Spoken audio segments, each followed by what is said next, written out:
Shit. Fuck. I need to think of an opening before the boss gets here.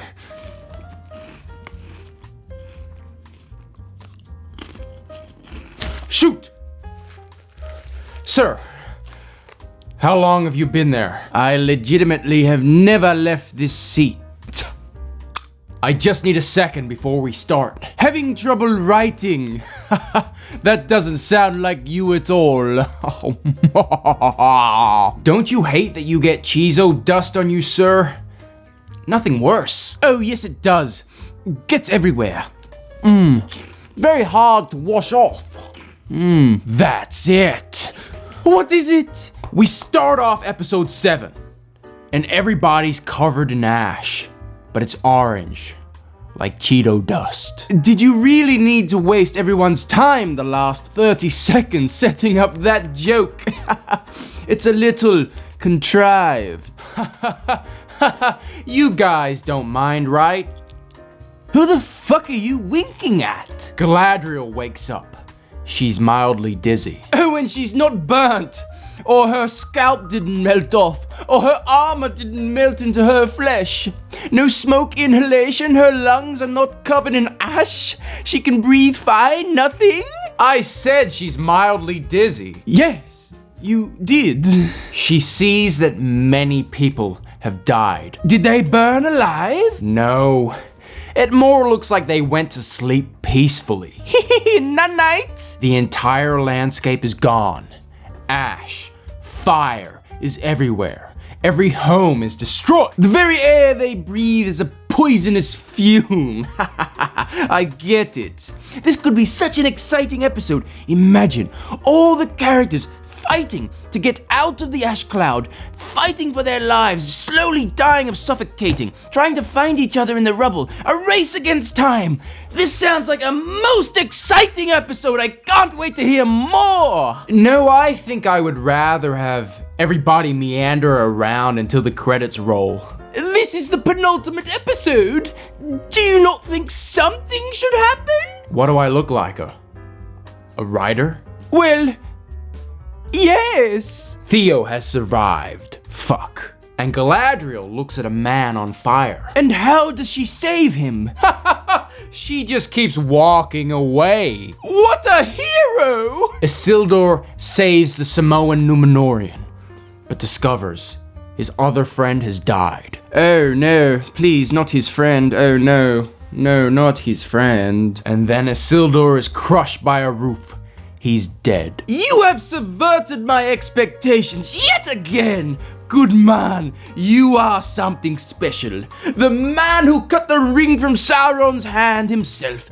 Dead in the first season. Oh, I do hope he doesn't come back in the second season without explanation. And the Harfoots are back, baby! You underestimate just how much I hate these dirty little cunts. Why do you hate them so much, sir? Think about it. They leave their own kind behind to die. In fact, they've plotted to do so many times this season. They wear the same shit every day. They wear dirt in their hair. They don't bathe. They are disgusting. That's their culture, sir. But take the Comet Man, for example. He fell from the sky. He doesn't know who or what he is. And these dirty little cunts find him and they put him to work pushing their carts.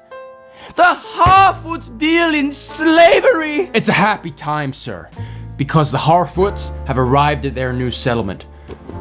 But they're distraught.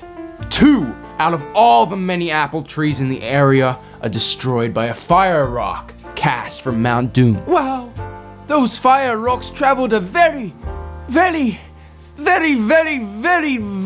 long way.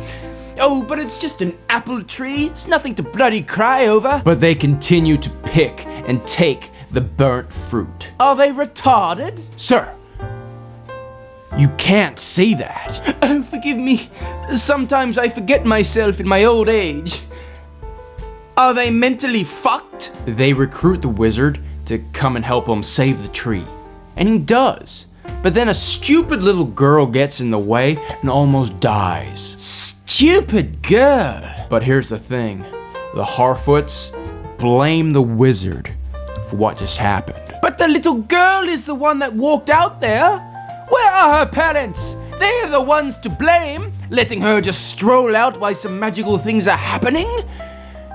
Typical slave owners. Treat the slave like shit, ask him to help you, and when he does, treat him like shit and whip him again. Elrond offers a deal to the dwarves in exchange for Mithril, but he's denied. Oh, I had totally forgotten about this plot line. Durin says to Durin that during his reign, he will not let Durin dig deeper. So the elves must perish. Yes, but when Durin throws Mithril next to the decaying leaf, it regenerates. But we already knew this. Why is this such a dramatic moment? The Númenórean survivors are marching away. Elendil is among them. So all our main characters survived. Great! And Theo and Galadriel are on their own mission to regroup with the survivors. So they walked away from the village where all the survivors would have been, traveled around in a circle only to meet up with them again as their main goal. Do you know what I mean when I say you're a fucking idiot? Galadriel preaches to Theo to let go of hate. The genocidal maniac said this. Miriel gives it up that she's been blinded by the sparks earlier in the episode. Oh no! But she urges Elendil to keep her secret. She doesn't want others to know. Remaining strong for her people. A wise decision. And for the remainder of the episode, she wears a blindfold. So no one will know she's blind. Was Elendil not guiding her, tricking others that she wasn't blind? A false facade? And now she wears a blindfold? Why? It's not like her eyeballs were cut out. Why? Why does she need a blindfold? She's blind! Abraham Harfoot releases his slave and tells him to head east in search of the stars he's searching for. I don't care! Remember last week when you asked me about Galadriel's husband, Celeborn? Turns out he's dead. Well, that's not completely world-breaking at all.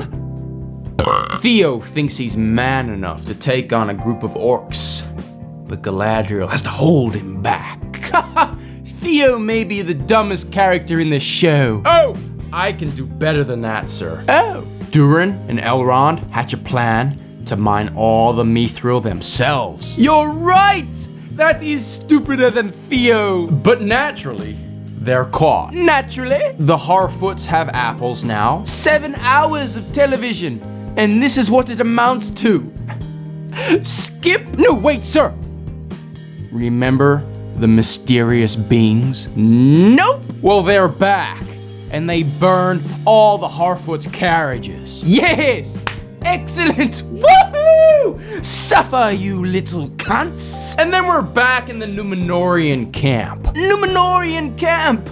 Oh, do tell, my dear boy, when did they have time to establish this camp? Theo comes across many burn victims. So, the pyroclastic flow was selective in who it burned? But alas, Bronwyn is there, and she gives her son a massive, hard embrace. Wasn't this woman shot with 2 arrows 24 hours ago?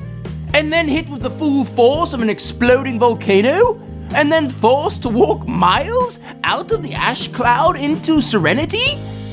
She should be dead, not embracing anybody. Elendil cries, "Oh baby." And the Harfoots are skip. Halbrand is breeding, stuck by an enemy lance. I never saw an orc holding a lance.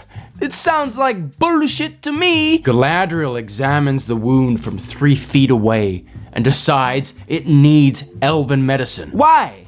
Why does this random wound require elvish medicine? Why this wound? Why? How can she tell that from there? Are you just trying to reference the Fellowship of the Ring again? And just like that, Halbrand is up and walking, riding as well. They're on their way to Region. I give him 20 minutes before his wound opens again and he bleeds out. Durin takes the leaf from Gil-galad's tree and discards it in the mine of Mithril. That leaf has had a bigger journey than some of our main characters. And when it hits the cavern ground, it awakens a Balrog. Oh baby, here we go. This fellow is about to clean house. And just like that, the dwarf storyline for this season is over. That's it? What even happened?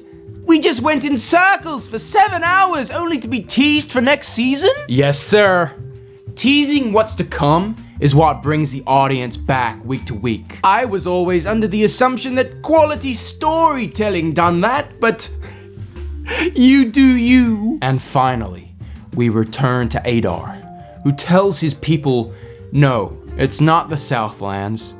These lands, their new home, needs a new name. What's the name? Mordor. That's in the movies! And instead of speaking it, I thought we could have a really cool title transition. How do you mean? Just like this.